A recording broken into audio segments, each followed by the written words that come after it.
The Hidden Price of Power: Understanding Celebrity Accountability in Modern America. Hook. What happens when America's untouchables finally face justice?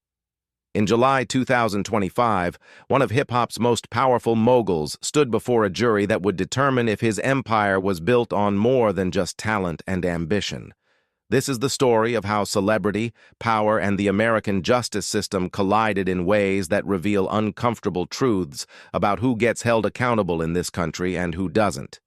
More importantly, this is about understanding the machinery behind modern fame, the legal strategies that can rewrite reality, and the questions we must ask ourselves about the systems that allow powerful people to operate unchecked for decades. The architecture of untouchable power. Understanding how individuals rise to positions of seemingly absolute influence requires examining the scaffolding upon which modern celebrity is built. The entertainment industry operates on a currency that transcends money. It deals in access, perception, and the careful cultivation of public image. When someone achieves a certain level of success, they don't just gain wealth. They gain the ability to shape narratives, control conversations, and surround themselves with layers of protection that most people can never imagine. The journey from ambitious professional to industry titan follows predictable patterns. It begins with talent, certainly, but talent alone never builds empires. What transforms potential into power is understanding that in entertainment, image often matters more than reality. Every public appearance becomes calculated. Every interview serves a purpose. Every relationship is evaluated for its strategic value. Teams of professionals work tirelessly to manage perception. Lawyers protect against legal threats. Public relations specialists craft responses to controversies. Financial advisors structure wealth in ways that maximize control and minimize vulnerability. This architecture creates what researchers call institutional protection.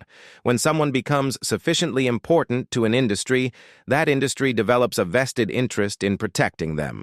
Their success generates revenue for countless others. Their downfall threatens jobs, investments, and reputations throughout the ecosystem. This creates powerful incentives for those around them to minimize problems, rationalize concerning behavior, and prioritize preservation of the status quo over accountability. The entertainment world has historically operated by different rules than other industries. Behavior that would end careers in corporate America can be dismissed as eccentricity or artistic temperament in music and film. This creates environments where warning signs get ignored, where victims feel powerless to speak up, and where accountability arrives decades too late, if at all.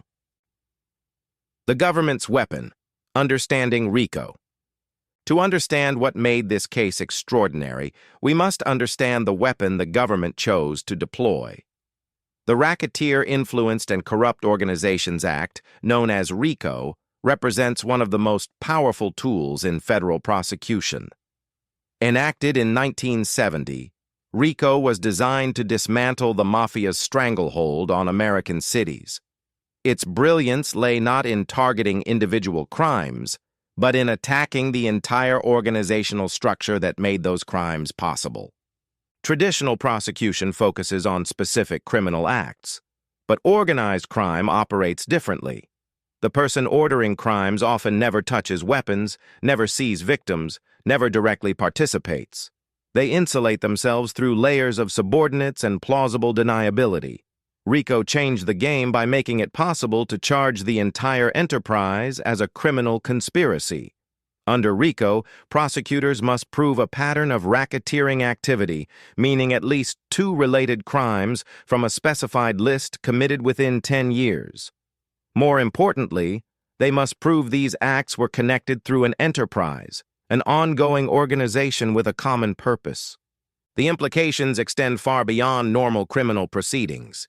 Conviction carries penalties up to 20 years per count. The government gains power to seize assets connected to the criminal enterprise. Associates can be pressured to cooperate by threatening them with conspiracy charges. When federal prosecutors decide to bring RICO charges, it signals something significant. The government doesn't deploy this nuclear option lightly. It requires extensive investigation, mountains of evidence, and confidence that they can prove not just individual acts, but an entire pattern of organized criminal behavior. In this case, the government's challenge was proving that a legitimate business empire built over 3 decades was actually a criminal enterprise. They had to show that success in music and entertainment wasn't just the result of talent and business acumen, but was intertwined